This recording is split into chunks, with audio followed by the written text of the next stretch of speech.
역대상 25장 1절에서 31절까지 말씀을 살펴보도록 하겠습니다.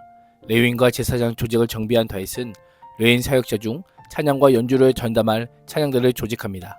1절에서 7절은 찬양대의 조직과 직무입니다. 이스라엘 역사에서 성전 예배를 위한 공식적인 찬양대는 다윗 시대에 처음으로 조직되었습니다. 다윗은 오벳에돔의 집으로부터 여호와의 언약궤를 예루살렘 성으로 모셔왔을 때부터 아삽과 헤만과 여두둔을 중심으로 찬양대를 조직하였습니다.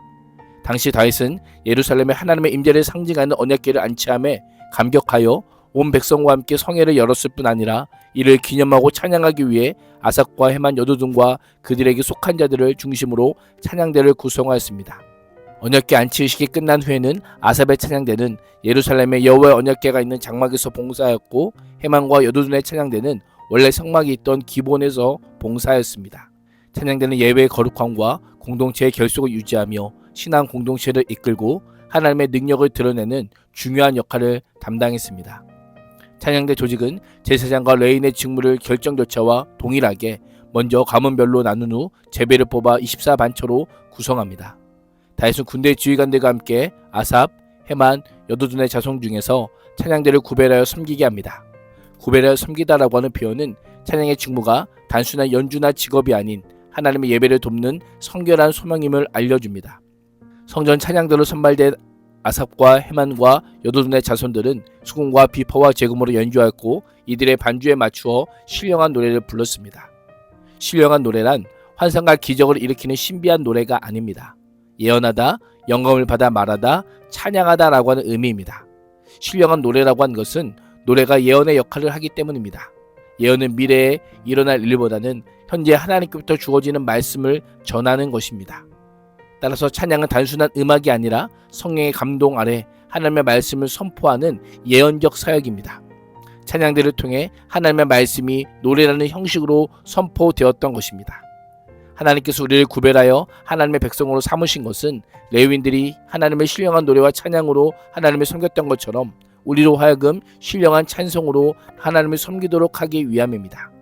하나님께서는 이사야 선지자를 통해 이 백성은 내가 나를 위하여 지었나니 나의 찬송을 부르게 하려 함이니라 라고 말씀하셨습니다. 오늘도 보내신 삶의 자리에서 하나님께서 베푸신 구원의 은혜를 기억하며 신령한 노래로 하나님을 찬양하는 삶을 살아갈 수 있기를 축복합니다. 2절에서 6절은 각 가문의 대표 24명과 직무 분배를 소개합니다. 아삽의 아들 가운데서 삭굴, 요셉, 느다냐, 아살렐라는 아삽의 지휘 아래 왕의 명령에 따라 신령한 노래를 합니다. 이들은 레위인 성전 찬양대 24반열의 일원으로 직접적으로는 아삽의 지도 하에 있었고, 국가적으로는 다윗 왕의 수하에 있었습니다. 시편에는 아삽의 시가 12편, 50편과 73편에서 83편이 소개되고 있습니다. 여두둔의 아들 6명은 여두둔의 지도 아래 수금으로 찬양하며 감사와 찬양을 통해 여호와의 말씀을 선포하는 역할을 맡았습니다. 시편에서 여두둔과 관련된 시는 모두 3편으로 39편, 62편, 77편입니다. 마지막으로 헤만의 아들 모두 14명으로 24반차 반장의 약 60%를 차지했습니다. 아들 중 하나냐로부터 마아시옷까지 9명의 이름을 연결하면 하나님의 은혜, 응답, 계시를 담은 한 편의 기도가 됩니다. 14명의 아들과 세 딸은 하나님이 그의 뿔, 즉 힘과 위상을 높여 축복하신 증거라 할 수 있습니다. 이들도 모두 헤만의 지도 아래 성전에서 제금, 비파와 수금 연주와 찬양을 담당하였습니다. 헤만을 부각하는 것은 헤만이 세 가문의 대표이며 여호와의 종 모세와 제사장 아론에 속한 그 할계의 혈통이기 때문일 수 있습니다. 헤감은 영감의 찬양으로 왕에게 하나님의 뜻을 전달하는 선견제였습니다. 역대기 저자는 성전의 직임을 맡은 레위인들이 우연이나 인간의 계획이 아닌 하나님의 전적인 주권과 계획 가운데 그 직임을 부여받았기에 감사함으로 책임감 있게 직임을 감당해야 함을 알려주고 있습니다. 성전 음악은 단순한 연주나 노래가 아니라 하나님을 찬양하는 것이었습니다. 오늘날도 교회 음악은 예배 준비를 위한 배경 음악이나 마음을 따뜻하게 하거나 가라앉은 기분을 끌어올리는 음악이 아닙니다. 하나님을 찬양하고 복음을 전하며 한 영혼 한 영혼을 말씀으로 세우는 강력한 도구임을 잊지 말아야 합니다. 24반차 반장들은 각 부친의 지도 아래 있었고, 새 우두머리는 다윗 왕의 권세 아래 있었습니다. 이러한 구조는 찬양대가 성전과 국가기관으로서 질서 있게 운영되었음을 보여줍니다. 여호와를 찬양하기 위해 훈련받은 자들과 그 형제들의 수는 288명입니다. 288명의 찬양대는 강도 높은 훈련을 받음으로 찬양에 익숙하여 찬양대에 참여했을 뿐만 아니라 여호와를 찬양하기 위해 뽑힌 다른 레위인들을 가르치는 선생의 역할까지 수행하였습니다. 8절에서 31절은 찬양대 조직 24반차입니다. 여호와를 찬양하기 위해 소집된 인원들은 모두 제비뽑기를 통해 직임을 부여받았습니다.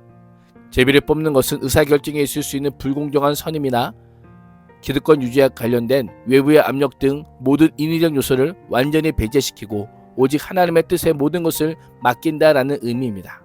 큰 자나 작은 자, 즉 찬양 능력에서 월등한 대가나 다소 부족한 일반대원을 구별하지 않고 동일하게 제비뽑기에 참여시켰습니다. 또한 스승이나 제자, 즉 신분과 능력의 차이에 상관없이 동일하게 제비뽑기에 참여하여 모든 일에게 어떤 차별도 없이 이루어졌습니다. 그렇습니다. 하나님의 찬양함에 있어서는 남녀노소, 지위 고하가 있을 수 없습니다. 지극히 높으신 하나님 앞에서 모든 인간은 동등한 존재이기 때문입니다.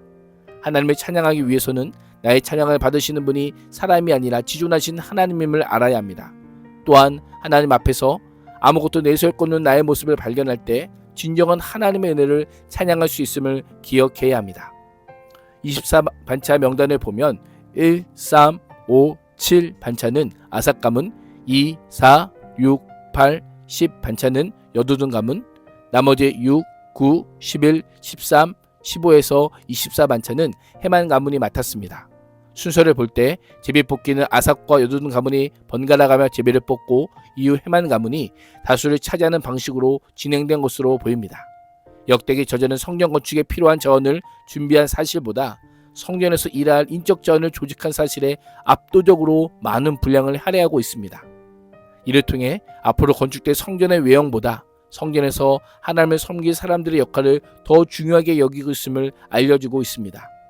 오늘도 하나님의 말씀을 전달하는 통로요, 하나님을 섬기는 찬양을 공동체가 함께 드릴 수 있기를 주님의 이름으로 축복합니다. 기도하겠습니다. 하나님, 주를 향한, 주를 위한 찬양이 성전과 삶의 현장 곳곳에 울려 퍼지게 하여 주옵소서. 예수님의 이름으로 기도합니다. 아멘.